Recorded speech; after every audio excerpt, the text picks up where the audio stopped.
Hi everyone, welcome back to Shine Classes. First of all good evening to everyone. कैसे हैं दोस्तों? Hopefully आप अच्छे हैं। सभी को जय श्री कृष्णा, राधे राधे, राम राम।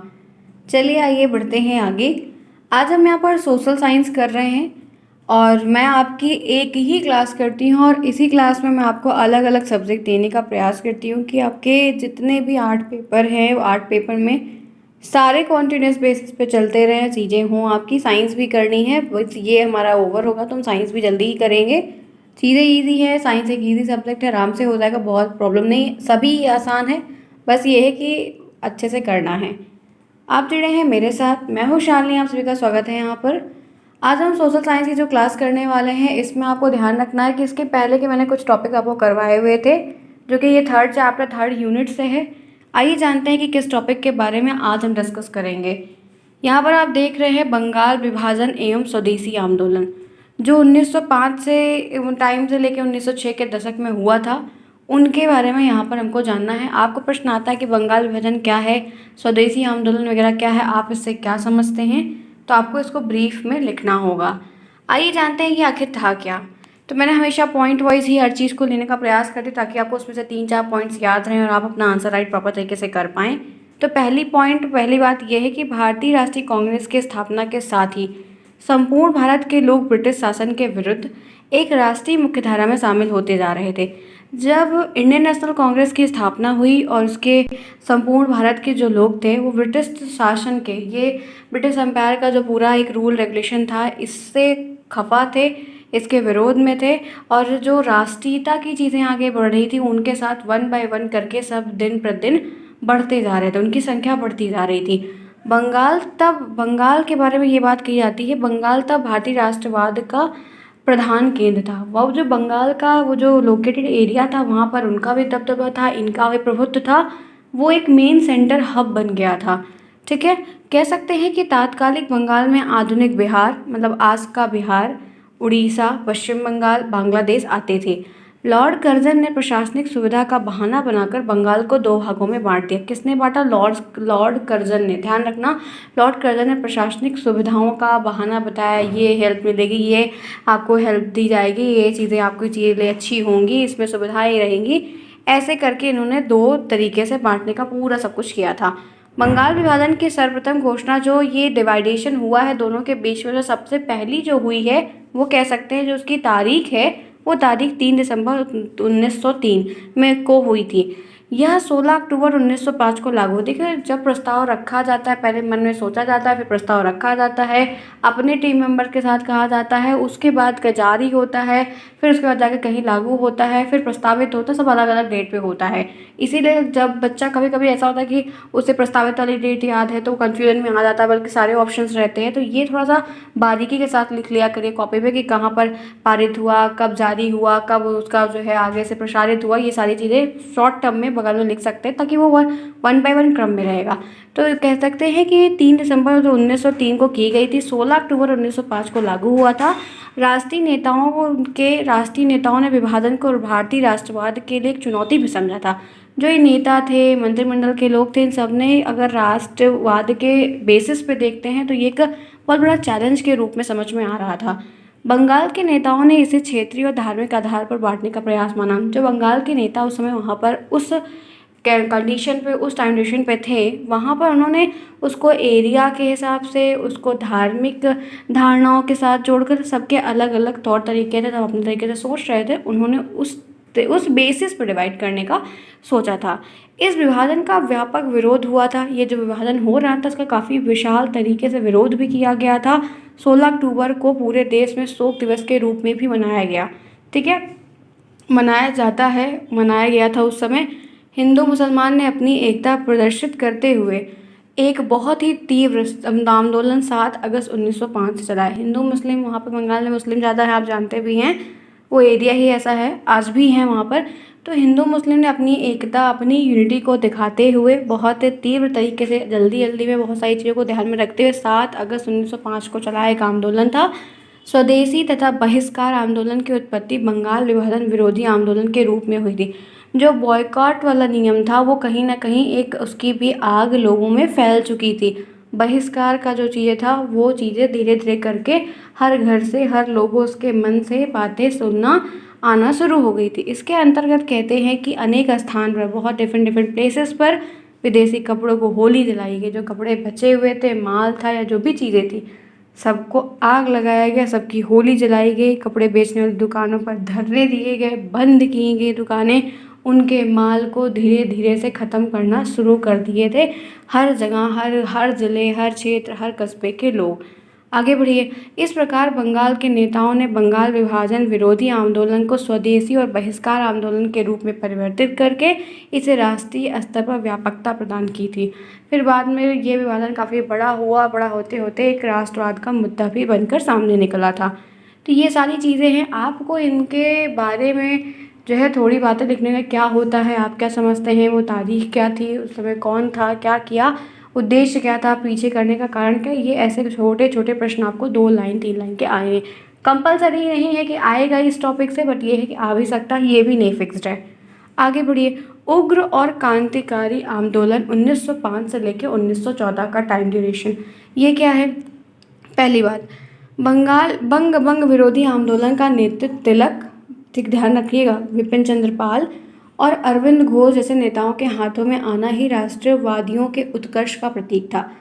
बंग विरोधी आंदोलन, जब ये सारी चीज़ें हुई तो इसमें नेतृत्वकर्ता अलग अलग थे जो भारतीय रहे थे। इनके हाथों में जब ये चीज़ें आई, थोड़ा कमांडिंग पावर आई, तो एक मतलब एक अच्छी पॉजिटिव चीज़ें दिखे कि हाँ ये चीज़ें कन्वर्ट हो सकती हैं या हमारे हक में काम बन सकता है। सरकारी दमन और जनता को कुशल नेतृत्व देने में नेताओं की असफलता के कारण उपजी जो कुंठा थी, क्रांतिकारी आंदोलन को जन्म दे दिया। बहुत सारी असफलताएं थी, बहुत सारा प्रताड़ना हुई थी, बहुत सारी चीज़ों से निकाला गया था, ज़बरदस्ती बहुत सारे काम भी करवाए गए थे, तो ऐसे बहुत सारी चीज़ें हुई थी। कुशल सेनानायक ना होने की वजह से लीडिंग पावर बहुत अजीब सी थी। तो बहुत सारी ये सारी कुंठाओं को इकट्ठा करते करते बहुत ज़्यादा जो है आंदोलन, जैसा होता है ना कि घड़ा भर रहा है भर रहा है भर रहा है भर रहा है भर रहा है, एक दिन तो फूट ही जाएगा ना।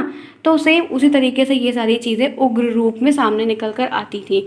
क्रांतिकारी युवकों ने अनेक गुप्त संगठन बनाए थे, बहुत छोटे छोटे कमेटी बनाकर रखे हुए थे जिसके बारे में लोगों को जानकारी नहीं हुई थी काफ़ी समय तक। अनुशासन क्या, अनुशीलन समिति, अभिनव भारत, मित्र मेला, आर्यबंध समाज, ऐसे बहुत सारी छोटी छोटी ग्रुप्स, ऑर्गेनाइजेशन, इंस्टीट्यूट, फर्म, लोगों का संगठन बनाया गया था जिससे मतलब ये सारे लोग इकट्ठे होकर बहुत सारी चीज़ों में पार्टिसिपेट करते थे। बंगाल, मद्रास, महाराष्ट्र में ही नहीं, अगर ये कहिए कि सिर्फ बंगाल के एरिया में ये सारी चीज़ें देखने को मिल रही थी तो ये इतना नहीं था। कनाडा में, अमेरिका में, जर्मनी, सिंगापुर में आदि देशों में क्रांतिकारी दल स्थित हो गए थे क्योंकि लोग बाहर भी जाते थे, तो बाहर जाके फिर ये सारी बातें वहाँ पर भी होती थी जो कि आज के टाइम पर भी हुआ करती। आपने बात बहुत क्लियरली देखी है कि आप देखिए कनाडा में बहुत सारे हिंदुस्तानी रह रहे हैं, कनाडियन रह रहे हैं और बहुत अलग अलग चीज़ें हैं, तो वो आपको इतना ध्यान रखना है। ठीक है, आगे बढ़िए। फिर कहते हैं कि 1907 में ताप्ती नदी के किनारे सूरत में कांग्रेस का सत्र फिरोज शाह मेहता की अध्यक्षता में हुआ था।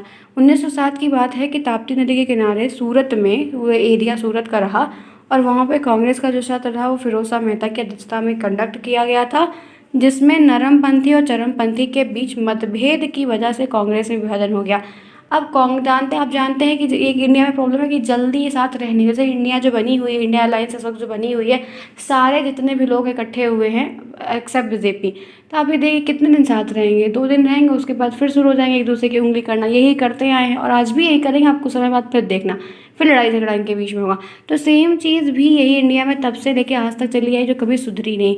अब पहले तो दूसरे के खिलाफ लड़ने के लिए एक हो गया, फिर बाद में आपस में ही लड़ लेते हैं। तो 2 दल की वजह से कांग्रेस का भी विभाजन देखने को आगे चल के मिल गया। तो कहते हैं कि आगा खान तीसरे और मोहसिन मुल्क द्वारा 1906 में मुस्लिम लीग का गठन किया गया। फिर ऐसे पहले तो इंडियन मतलब राष्ट्रवाद के नाम पर राष्ट्रवाद, भारतीय राष्ट्रवाद, यूनिटी, एकता, ऐसे संगठन बनते थे। बाद में फिर मुस्लिम लीग का गठन बन गया। ठीक है, 1909 में मार्ले मिंटो सुधार अधिनियम के द्वारा, अलग अलग नाम से अधिनियम भी बहुत सारे चलाए गए जिसके द्वारा निर्वाचन मंडल भी प्रस्तुत किया गया। ठीक है, लाला हरदयाल जी ने 1913 में गदर आंदोलन शुरू किया। कौन कौन किस आंदोलन को कब कब शुरू कर रहा है, यही क्वेश्चन आपको थोड़ा ज़्यादा भी पूछा जा सकता है। तो थोड़ा सा ध्यान रखिए चीज़ों को कि कैसे कैसे प्रश्न आपके लिए बन सकते हैं, क्या सुटेबल हो सकता है। ठीक है, तो आप देख सकते हो कि ये यहाँ पर बात है, लाला हरदयाल 1913 में गदर आंदोलन शुरू किया और कोटलैंड में 1 नवंबर 1913 को गदर पार्टी की स्थापना हुई। कहाँ पर हुई? कोटलैंड में हुई। कब हुई? 1913 में हुई।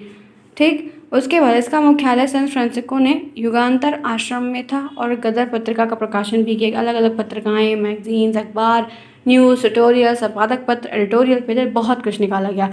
कहते हैं कि कोमागाटा मारू घटना सितंबर 1914 में हुई थी और इसके लिए भारतीयों ने शोर कमेटी नाम से एक समिति भी बनाई थी जो यात्रियों के कानून के लिए लड़ाती थी। ठीक है, यात्रियों की कानूनी लड़ाई वगैरह लड़ती थी, सारी चीज़ें किया करती थी। तो अलग अलग गठन, अलग अलग आंदोलन, अलग अलग नेतृत्वकर्ता, लीडर, अलग अलग समय, अलग अलग जगह, तो ऐसे छोटे छोटे क्रांतिकारी आंदोलन होना शुरू हो गए थे। ठीक है, अब आइए जानते हैं कि ये कोमागाटा मारू घटना क्या है। ये बारे में आपको कई सारी चीज़ों में दिया है, तो ध्यान रखिएगा। वर्ष 1914 में कोमागाटा मारू नामक जहाज 376 भारतीयों को लेकर समुद्री रास्ते से कनाडा के ब्रिटिश कोलंबिया तट पर पहुंचा था, जिसमें से 340 सिख थे, 24 मुसलमान थे और 12 हिंदू, बाकी सब ब्रिटिशर्स थे। और ध्यान रखना टाइम ड्यूरेशन क्या था? 1914। इस जहाज को स्वतंत्र आंदोलन में शामिल गदर पार्टी के नेता गुरदीत सिंह ने किराए पर लिया था। ठीक है, रेंट पर इन्होंने उसको हायर किया हुआ था, गुरदीत सिंह ने किया हुआ था। 23 मई 1914 को वैंकूवर के तट पर जहाज पहुंचा तो उसे 2 महीने तक वहीं खड़ा रहना पड़ा, क्योंकि कनाडा की सरकार ने अलग अलग कानूनों का हवाला देकर भारतीयों को वहां प्रवेश की अनुमति ही नहीं दी। ठीक है, 2 महीने तक वो वहीं का वहीं एज इट इज़ खड़ा रहा, क्योंकि ये कानून, वो नियम, ये लोग नहीं आ सकते हैं, ये नहीं है इनके पास, कैसे रह सकते हैं, बहुत सारी चीज़ें। सिर्फ 24 भारतीयों ने कनाडा सरकार के वैंकूवर को में उतरने दिया, सिर्फ 24 लोग को ही उतरने दिया था। और कह सकते हैं कि शेष भारतीयों को 2 महीने जहाज के साथ भारत वापस भेज दिया गया था। 1914 में पहला विश्व युद्ध आरंभ हुआ था। तो ये सारी कहानियाँ धीरे धीरे ऐसे ऐसे कुछ चीज़ें होती गई हैं अलग अलग जगहों पर, अलग अलग लोगों के साथ, तब जाके इतना विशाल युद्ध आंदोलन इन लोगों के खिलाफ किया गया था। अब देखिए, मैं आपको बहुत बेसिक बातें बताना चाहती हूँ, जैसे ये बंगाल विभाजन के बारे में, ये छोटे छोटे आंदोलन के बारे में, बीच बीच में कुछ चीज़ें आउट ऑफ भी आती हैं, ध्यान रखिएगा। तो वो मैं आपको बहुत ही क्लियर कॉन्सेप्ट से बताती हूँ। ठीक है, इसके संबंधित पहला क्वेश्चन यहाँ पर आपके सामने स्क्रीन पर है। बंगाल विभाजन का मुख्य उद्देश्य क्या था? जो कि 1 नंबर 2 नंबर में हमेशा पूछा जाता है और पूछा जाएगा। बंगाल विभाजन का मुख्य उद्देश्य क्या था? तो कह सकते हैं कि एक मुस्लिम बहुल प्रांत का सृजन करने के उद्देश्य से भारत के बंगाल को 2 भागों में डिवाइड कर दिए जाने का निर्णय लिया गया था। ध्यान रखिएगा, एक मुस्लिम बहुल प्रांत का सृजन करने के लिए, बनाने के लिए, अपनी अपनी नीतियाँ लगाने के लिए, अपने अपने सेट ऑफ माइंड से उनको 2 भागों में पूरा खंडित कर दिया। बंगाल विभाजन 16 अक्टूबर 1905 से प्रभावी हुआ था। तारीख आप नहीं भूलिएगा, क्योंकि MCQs जो आते हैं आपके 15 आएंगे, उसमें ये चीज़ें आपसे बहुत क्लियर तरीके से पूछी जाएगी। इतिहास में इसे बंगभंग के नाम से भी जाना गया, जो कि मैंने आपको बंगाल के बाद बंगभंग के बारे में बताया, क्योंकि समय के साथ नाम वगैरह चेंज होते हैं, तो बंगभंग के नाम से भी जाना गया। और यह अंग्रेज़ की की हुई करतूत थी। फूट डालो, शासन करो वाली नीति का ही एक अंग बनाया, जो बंगाल विभाजन में सबसे ज़्यादा सटीक चोट लगी। फूट डाला और शासन किया, जो एकता का ग्रुप उनके खिलाफ एक दिन खड़ा हो रहा था, जिसकी झलक, जिसकी भनक उनको लग चुकी थी कि एक दिन ये मेरे को मार के भगाएंगे। और अब क्या ही कह सकते हैं, उन लोगों ने इस बात को जब समझा कि इनकी एकता में बल है, अगर इनको तोड़ना है और अपने खिलाफ एक लोग को, दुश्मन पार्टी को नहीं खड़ा करना, तो इनको फूट डालो और इनको तोड़ दो और शासन भी करो। एक पार्टी को अपने साथ रखो, वो भाई भाई आपस में लड़ेंगे, मज़े हम मारेंगे। और यही इन लोगों ने अलग अलग क्षेत्रों पे अलग अलग लोगों पे किया, क्योंकि भारतीय आधे से ज़्यादा तो बेवकूफ़ ही निकले थे जो ऐसी हरकत में आकर फंसे, क्योंकि समझदारी नहीं थी, चीज़ें नहीं थी। तो ये इन लोगों को की हुई पूरी करतूत का नतीजा निकला। आगे बढ़िए, बंगाल विभाजन के समय कौन सा आंदोलन शुरू हुआ था? तो स्वदेशी आंदोलन है, ध्यान रखिएगा। कौन सा आंदोलन है? स्वदेशी आंदोलन है। बंगाल विभाजन के पश्चात स्वदेशी आंदोलन शुरू हुआ था। स्वदेशी आंदोलन भी था पूर्व गांधी युग के सबसे सफल आंदोलनों में से एक था, ध्यान रखिएगा। ठीक है, आगे बढ़िए और देखते हैं बंगाल विभाजन 1905 क्यों हुआ। बहुत सिंपल सा, बहुत अच्छा सा क्वेश्चन कि ये हुआ क्यों, व्हाट इज़ द रीज़न। तो यहाँ आप लिख सकते हैं या बता सकते हैं कि बंगाल विभाजन 16 अक्टूबर 1905 को प्रभावी रूप से लागू किया गया था। लॉर्ड कर्जन का विचार था कि प्रशासनिक दृष्टि से एक लेफ्टिनेंट गवर्नर के द्वारा इतने विशाल प्रांत पर कुशलतापूर्वक शासन करना संभव नहीं है, अतः कर्जन ने इसको दो भागों में विभाजित कर दिया। क्योंकि सोचिए कि एक लेफ्टिनेंट गवर्नर जाके पूरी चीज़ को कंट्रोल करे, क्योंकि बंगाल उसमें काफ़ी बड़ा था और वहाँ पे मुस्लिम भाई ज़्यादा वहाँ पर थे और वे काफ़ी हिंदू भी थे, ऐसा नहीं कि सिर्फ मुस्लिम ही थे। इन लोगों का गठन, इन लोग की एकता, ये सब देख के उनको इनके ऊपर नियम पॉलिसी लागू करना, शासन करवाना काफ़ी टफ लगा, जिसकी वजह से ये सारी चीज़ें की गई। आगे बढ़िए, बंगाल को विभाजित करने के बीच अंग्रेजों के दो मुख्य उद्देश्य क्या थे। तो कह सकते हैं कि लॉर्ड कर्जन के मत ने बंगाल का एक विशाल प्रांत था, यह समुचित प्रशासनिक संचालन के लिए उसका विभाजन करना आवश्यक समझा गया, उसको उन लोगों को लगा। इसलिए उन लोगों ने ऐसी ऐसी हरकतें, ऐसी ऐसी रणनीतियाँ, ऐसे ऐसे दांव फेंके लोगों के सामने। बंगाल विभाजन का अन्य उद्देश्य बंगाल की संगठित राजनीतिक भावना को समाप्त करना, खत्म करना था, राजनीतिता के वेग को कम करना था। इतिहासकारों के अनुसार हम ये कह सकते हैं कि बंगाल विभाजन का मुख्य उद्देश्य जनता में फूट डालना और शासन करना था। ठीक है, बात क्लियर हुई। बंगाल विभाजन के परिणाम क्या निकले, रिजल्ट क्या आया। तो कह सकते हैं कि बंगाल विभाजन से भारत की राष्ट्रीय एकता पर कठोर बहुत प्रहार किया गया था, ताकि हिंदू मुस्लिम के बीच सांप्रदायिकता का बीज बोकर भारत को आंतरिक रूप से कमज़ोर बना दिया जाए। क्योंकि पहले था कि हम भारतीय हैं, पहले हिंदू मुस्लिम की लड़ाई नहीं थी, आज जाकर हो गई हिंदू मुस्लिम की लड़ाई, लेकिन पहले नहीं थी।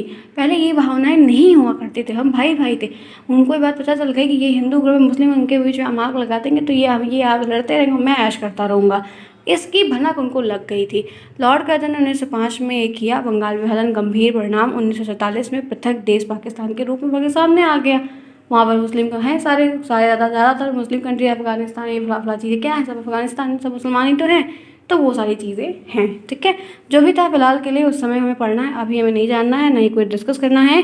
चलिए फिर, उम्मीद है कि क्लास काफ़ी अच्छी रही होगी। ऐसे और भी जो आंदोलन हुए हैं और जो भी सिलेबस में दिया गया है उनके बारे में आपको 1 बाय 1 क्लासेस मिलती रहेंगी, बताते रहेंगे, सीखते रहेंगे, आप पढ़ते रहिए, एंजॉय करते रहिए। कोई दिक्कत हो तो पूछिएगा, मुझे उम्मीद है प्रॉब्लम तो नहीं होगी। मिलते हैं फिर नेक्स्ट में, तक तक के लिए टेक केयर, बाय बाय। चलो बाय बाय।